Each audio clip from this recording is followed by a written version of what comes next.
In this video, we're going to talk a bit about the disclosures that you're going to be interacting with once you get into contract. This process can be very overwhelming because it just feels like a lot of documents that are being sent to you, and you're kind of just hit with them and may struggle to kind of figure out what each means. Know that if you do have any questions about any of the documents that myself or my TC transaction coordinator are sending you, please don't hesitate to reach out. Happy to make a time to talk through them. In this video, we're just going to cover the main ones that are going to be unique to your property. In general, there's nearly 4 dozen documents that are going to be sent to you to provide some type of disclosure. The reality is that about 98% of those documents are general regardless of the transaction. So not specific to your home. These are just disclosures that the industry has put in to provide some kind of release of liability so that you're aware of what's going on, or things that should be going on, so that you can read through them and be familiar with it. But there's a few, like a small handful, really, that are very specific to your property. And these are the pieces that we're going to pay more attention to and make sure that we take the time to actually read through. And on my end, you can count on me being able to send you a quick video just to call out anything that stands out to me, or to give you the kind of, hey, everything looks good type of report on that. So when it comes to the top one, it's called a preliminary title report. What the preliminary title report does is it gives us a history of ownership of the home, and it confirms that the person selling the home or persons selling the home are the sole owner or owners that have the right to sell that home, and that there isn't some other third, fourth, fifth party out there that has a rightful claim to the house, right? So that when the title does transfer, it is yours free and clear.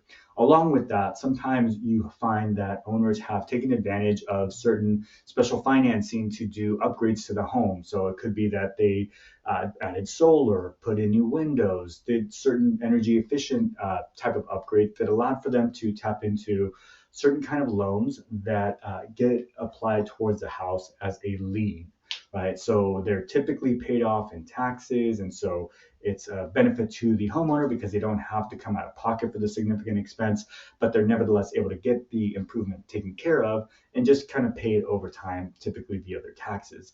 And so we'll want to see if there's any of those on the property, because we'll want those cleared, or we'll want to have clarity as to how they're going to be addressed throughout within the transaction before the title transfers to you. Along with that, we want to see if there's any delinquent payments. So utility services is one area where a delinquency on that can result in a lien being placed on the house. And so that could affect the transfer of title. So we're just going to make sure that we go through each of those items to make sure that they're all free and clear. And if they are not presently within that document, then we have a game plan for that to be made clear by the end of the transaction, so that when you take title over the home, that you have a clean slate to work with. The other thing on that document is you'll see an actual plot map. So you will see kind of what the dimensions of the lot are and its exact location on there. So that's the preliminary title report. And those are kind of the main takeaways from that particular document. The next document that's specific to your property is called the NHD, or Natural Hazard Disclosure Report. That particular report takes a look at any natural hazards, natural, or I don't want to call them unnatural, but it'll look at things like, are you in a floodplain? Are you in a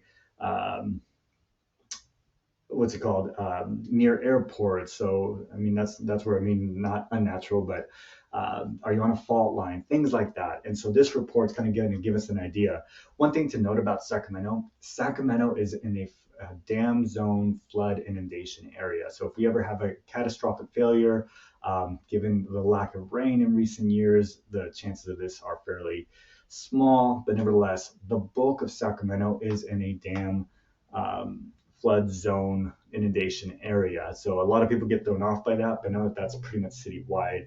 There are other areas that do require some specialized insurance, whether they be for flood or fire. We'll address that depending on kind of what you're looking at. But in general, kind of the North Sacramento, Natomas area, or if you're heading up into the foothills, El Dorado County, that's where you'll need an additional layer of fire insurance. And in the North Sacramento, Natomas, and along the Delta, you may need to carry additional flood insurance for those areas, right? But the bulk of Sacramento is your standard home insurance should suffice. You can always add those additional coverages if you just want to have that additional security. But this particular document will kind of give us an idea of what types of hazards your home is maybe subject to, both naturally and just proximity wise. So you'll see in there that they'll also call out hazardous materials, type of proximity to hazardous material sites. Know that this includes schools, this includes grocery stores, this includes things that where chemicals are stored that could pose a threat to you, right? And so just kind of keep that in mind as we're going through this report. And really what we're ultimately doing is just kind of seeing like, is there anything that you're just not comfortable with based on that report? And so I mentioned airports. If you're in, in my current home right now, we're near Mather. And so we have, especially when they just did the California Air Show, a lot of jets, a lot of sound kind of reverberating through this area. And so that would be something that would show up on that report. And so that's what the natural hazard zone disclosure is just to kind of give you an idea of types of hazards that you just want to be aware of so that you can determine if you can live with that within your new home. From there, you have a couple of documents that are actually filled out by the seller. Take it with a grain of salt because this is to the best of their memory, right? And so the TDS is a transfer disclosure statement. That particular statement kind of indicates any non-mechanical items that are included within the home. So things like sprinklers, washer, dryer, so on and so forth. Things that are just in there, you'll kind of see a checkbox.